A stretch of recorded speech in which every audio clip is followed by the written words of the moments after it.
صلوات صلوات صلوات صلوات صلوات صلوات صلوات جب مسلمانوں نے جنگ بدر میں مشرکین مکہ پر فتح حاصل کی، اسی وقت سے مشرکین مکہ اسی جستجو میں تھے کہ کس طرح سے دوبارہ مسلمانوں پر حملہ کیا جائے اور اپنی ہار کا بدلہ لیا جائے۔ ان میں سے کسی نے یہ صلاح دی کہ مسلمانوں پر ایک الگ طرح سے حملہ کیا جانا چاہیے تاکہ ان میں سے ایک بھی مسلمان باقی نہ بچے۔ دوسرے نے کہا کہ ایک شخص کو جو بظاہر مسلمان ہو ان لوگوں کے درمیان بھیجنا چاہیے تاکہ وہ مسلمانوں میں اختلاف اور لڑائی پیدا کر سکے، اور تیسرے نے کوئی اور مشورہ دیا۔ اسی طرح سب اپنی اپنی رائے اور مشوروں کو بیان کر رہے تھے اور سب میں اختلاف نظر تھا۔ تبھی ان میں سے ایک مشرک جس کا نام عمیر تھا کہنے لگا، میں مدینہ جاؤں گا اور محمد کو قتل کروں گا، چاہے ان کے ساتھیوں کے ہاتھوں میری جان ہی کیوں نہ چلی جائے۔ تمام مشرک جو وہاں موجود تھے انہیں عمیر کی یہ صلاح اچھی لگی اور ان میں یہ طے پایا کہ کسی کو بھی اس منصوبے کی کانوں کان خبر نہ ہو۔ عمیر مدینے پہنچا اور مسجد کی طرف جانے لگا۔ مسلمانوں میں سے کسی ایک نے جب اسے دیکھا تو اس نے کہا، یہاں کیا چاہتا ہے او ملون؟ تو عمیر ہی ہے نا؟ ہاں جی ہاں، میں عمیر ہوں۔ میں یہاں محمد سے ملنے آیا ہوں اور ان اسیروں کو جو جنگ بدر میں ہم سے لے لیے گئے انہیں واپس لینے آیا ہوں۔ مسلمان عمیر کو رسول اکرم کی خدمت میں لے گئے۔ عمیر نے پیغمبر سے کہا، ہاں محمد، مزاج کیسے ہیں؟ سب ٹھیک ہے نا؟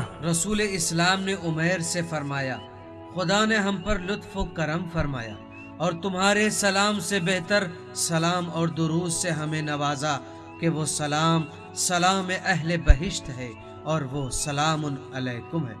عمیر نے کہا، مجھے تمہاری ان باتوں میں کوئی دلچسپی نہیں۔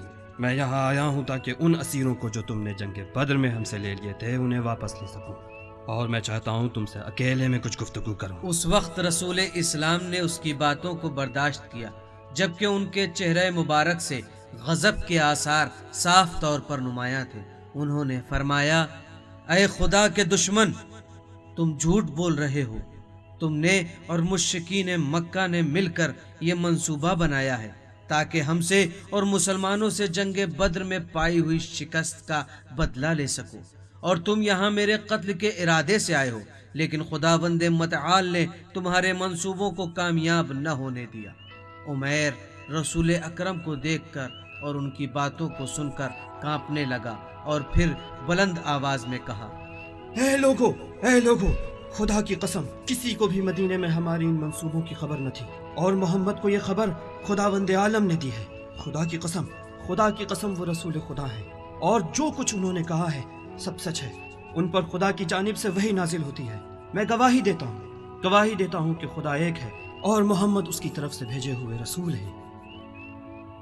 جب عمیر کی باتیں ختم ہوئیں تب رسول اکرم نے عمیر کو اپنے قریب بلایا اور اس کے چہرے سے پسینے کو پاک کیا اور اپنے ساتھیوں سے کہا، ہمارے بھائی کو احکام اسلام اور قرآن کی تلاوت سکھاؤ، اور جو اسیروں کو اس نے ہم سے مانگا ہے انہیں آزاد کر دو، کیونکہ یہ ہم پر سچے دل سے ایمان لایا ہے۔ صلوات صلوات صلوات صلوات صلوات صلوات صلوات صلوات